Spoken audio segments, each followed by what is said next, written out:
Cada año se fabrican más de 300.000 millones de toallas sanitarias en todo el mundo. 300.000 millones de unidades diseñadas para un solo propósito: funcionar cuando el cuerpo humano es menos predecible. Y sin embargo, la mayoría de las personas cree que son un producto simple, casi obvio. Algodón, un poco de plástico y listo. Pero la realidad es mucho más incómoda. Si una sola decisión dentro de la fábrica es incorrecta, el producto falla. Y cuando falla, no hay margen de error. No hay segundas oportunidades. No es casualidad que estés viendo este video ahora. Lo que estás a punto de ver no suele mostrarse completo, porque entender cómo se hacen las toallas sanitarias obliga a hablar de ingeniería, biología y de una verdad que la industria aprendió a la fuerza: el cuerpo humano no se adapta a los productos tienen que adaptarse al cuerpo humano.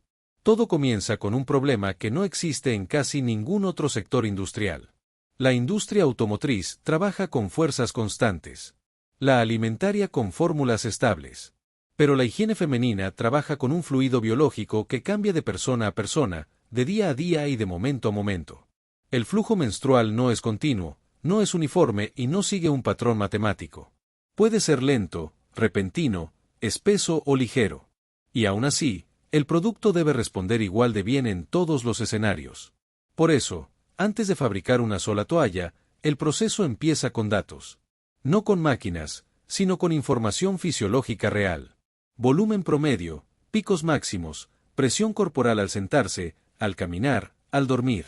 La industria no diseña para el día tranquilo.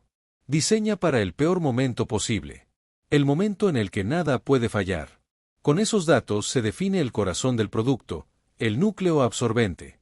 Y aquí aparece el primer gran mito. No es algodón común. Nunca lo ha sido. El núcleo se fabrica principalmente con celulosa purificada, una fibra vegetal seleccionada por su estructura microscópica. Esta celulosa no solo debe absorber, sino hacerlo rápido y distribuir el líquido de manera uniforme. Una absorción lenta genera acumulación superficial. Y eso es exactamente lo que se busca evitar. La celulosa llega a la fábrica en bloques compactos, densos, que no se parecen en nada a lo que termina en una toalla sanitaria. Antes de cualquier mezcla, pasa por sistemas de desfibrado industrial. Estas máquinas separan cada fibra individualmente, abriendo su estructura interna. El objetivo es aumentar la superficie de contacto con el líquido. Cuanto más abierta la fibra, mayor la absorción inicial. Pero la celulosa sola no basta. Aquí entra uno de los materiales más importantes y menos entendidos del proceso: los polímeros superabsorbentes. Son partículas microscópicas capaces de absorber hasta 300 veces su propio peso en líquido. No se usan para absorber rápido, sino para retener. Su función es bloquear el líquido una vez que entra al núcleo, evitando que regrese a la superficie incluso bajo presión. La relación entre celulosa y polímero es crítica. Demasiado polímero vuelve rígido el producto. Muy poco, y la retención falla. Por eso la mezcla no se hace a ojo ni por volumen. Se dosifica automáticamente con sensores que ajustan las cantidades en tiempo real. Cada tipo de toalla tiene una fórmula distinta. Día, noche, flujo abundante, ultra delgada. Cambia el equilibrio, cambia el comportamiento. Una vez mezclado, el material se deposita en capas. Y aquí ocurre algo que muchas personas no imaginan. El núcleo no es uniforme. Se diseña con zonas de absorción diferenciadas. El centro absorbe rápido. Los extremos distribuyen. Los laterales contienen. Todo esto se define por milímetros. Un error mínimo puede provocar fugas laterales, uno de los fallos más comunes en productos de baja calidad. Después viene la compresión. Pero no se trata de aplastar el material.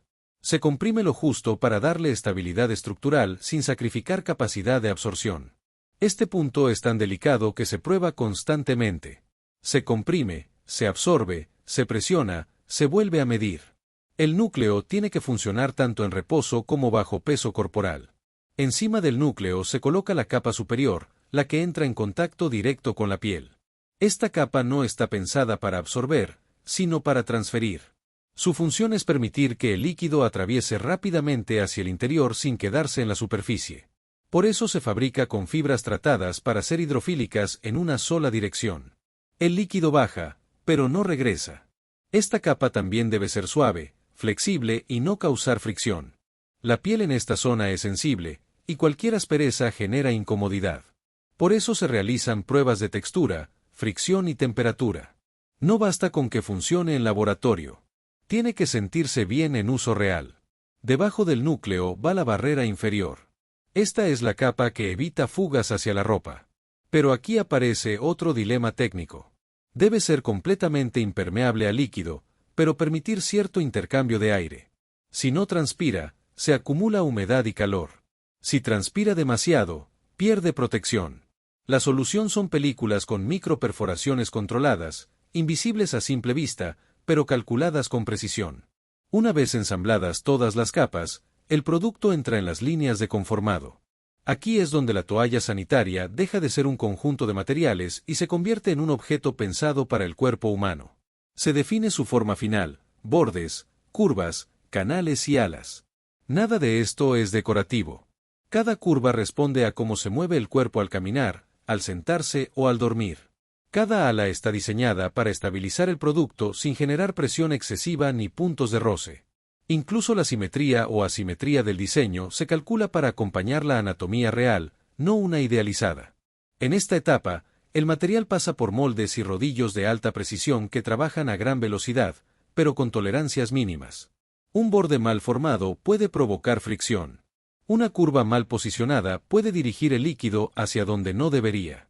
Por eso, aunque el proceso es automático, está constantemente monitoreado. La forma no solo define cómo se ve la toalla, define cómo se comporta en movimiento. Luego viene el sellado, uno de los pasos más críticos de toda la fabricación. Los bordes se sellan mediante calor controlado o tecnología de ultrasonido, un método que fusiona las capas sin necesidad de adhesivos adicionales. Este sellado es lo que mantiene la integridad del producto durante horas de uso. El problema es que un sellado defectuoso casi nunca se nota al principio. Falla más tarde, cuando el material está húmedo, bajo presión y en movimiento constante. Por eso las fábricas no esperan a que falle el producto final. Se prueban muestras de forma continua, sometiéndolas a presión, humedad, flexión y estrés mecánico para simular condiciones reales de uso. Después se aplica el adhesivo que fijará la toalla a la ropa interior. Y aquí aparece otro equilibrio delicado. El pegamento no puede ser permanente ni agresivo. Debe sujetar con firmeza, pero permitir retirarlo sin dañar la prenda ni dejar residuos incómodos. Para lograrlo, se utilizan adhesivos sensibles a la presión, que solo se activan cuando la toalla se coloca correctamente. Incluso la distribución del adhesivo se diseña con precisión. Muy poco y la toalla se mueve. Demasiado y se vuelve rígida, incómoda o difícil de retirar. Cada línea de adhesivo tiene una función específica. Antes de que el producto pueda considerarse terminado, cada unidad pasa por sistemas de inspección automática. Cámaras de alta velocidad analizan forma, alineación y grosor en fracciones de segundo. Sensores de peso detectan variaciones mínimas que el ojo humano jamás percibiría. Si una toalla no cumple exactamente con los parámetros definidos, se descarta de inmediato. No se corrige, no se ajusta, no se reutiliza. Se elimina. Porque en este tipo de productos, un pequeño defecto no es un detalle menor, es un riesgo. Las toallas que superan esta etapa se pliegan y se envuelven individualmente. No es una decisión estética ni de marketing. Es una medida de higiene. El empaquetado se realiza en ambientes controlados para evitar contaminación, humedad o pérdida de propiedades. El producto que sale de la fábrica debe llegar al consumidor exactamente igual a como fue diseñado y probado. Y aquí aparece el punto que cambia por completo la percepción de todo el proceso. Una toalla sanitaria no es solo un producto industrial más. Es una interfaz directa entre tecnología y cuerpo humano. Cada capa, cada material y cada decisión invisible existen para responder a un momento en el que el cuerpo no avisa, no espera y no da margen de error. Por eso esta industria no puede permitirse improvisar. No puede simplificar de más. No puede asumir que es suficiente. Porque cuando una toalla sanitaria falla, no falla una máquina ni un proceso. Falla una experiencia humana real, en un momento real. Y ahora que sabes todo lo que ocurre antes de que una sola toalla llegue a tus manos, la pregunta ya no es cómo se hace, sino qué pasaría si una sola de estas etapas no existiera.